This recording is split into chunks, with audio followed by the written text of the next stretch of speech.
are usually pretty tough critics when it comes to our own self-image, wouldn't you agree?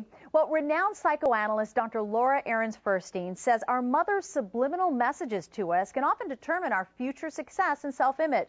Dr. Furstein is here to talk about that, as well as examining other women's issues. Welcome to the show. Thank you. Thank you for having me. We've all heard the old adage, you're just like your mother. How true is that, and how does that affect our future? Well, I think as daughters, we're particularly intertwined with our mothers, and sometimes we dance a tango, and sometimes we're in a bowl of spaghetti, which is what I call it when we're intertwined too much.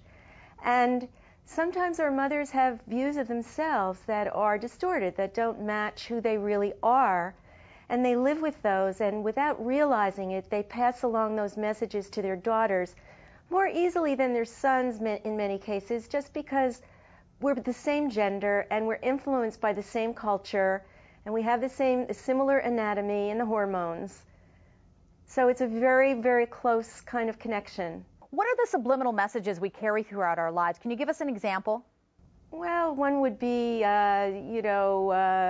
we're two peas in a pod, you and I are the same, when really maybe the daughter doesn't have a body image problem or she doesn't have a weight problem and the mother does. And the mother just automatically will say that, or it's not ladylike for you to act assertively like that. Or it may not be so direct, but she might be saying something to her daughter all along, like, you shouldn't be so brazen, or you shouldn't be so tough that way, or standing up for yourself. And then the girl grows up feeling like maybe she shouldn't compete with men because somehow men have it over on her. And these are things her mother has handed down to her because Grandma probably handed it down to Mother, and the culture has really given all of us one distorted image in certain ways. Dr. Furstein, you say there are 5 thoughts we can have to move away from inherited negative self-perception. Tell us a little bit about those. Well, I have 5 phases, I call them, 5 thought links. And the first one is really thinking about your life. And saying, do you get up in the morning a lot and say, you're frustrated, you're thwarted, you're stymied, you keep getting into an argument with the same people, the same kinds of patterns.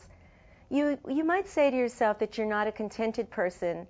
We're all not contented at times, but it's the degree. And then if that's true, then you might think about your view of yourself. And the way you do that to determine if it's distorted or true. When I say true, by the way, I mean that it's closer to who you really are. So let's say that you keep on putting off going to the beach because you feel somehow that you're not attractive and you keep using a cover-up. And then you realize you're keeping yourself back because your mom gave you this message, oh, watch the way you wear that bathing suit, be careful about that little bit of that flab that's sticking out.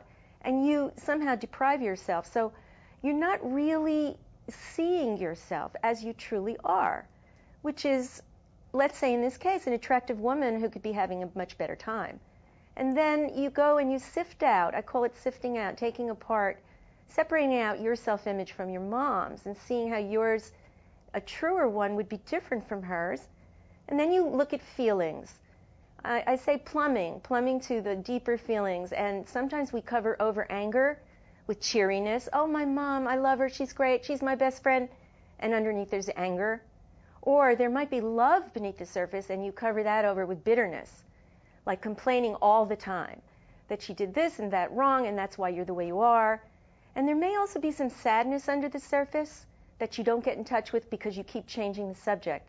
And if you get in touch with those feelings and you separate out that self-image, you can get to a place, and the 5th thought link is to combine all those feelings and that understanding and face life in a different sort of way with that as a tool. Really great advice. Thank you so much for stopping by, Dr. Furstein. My Mother, My Mirror is available in bookstores in the self-help section.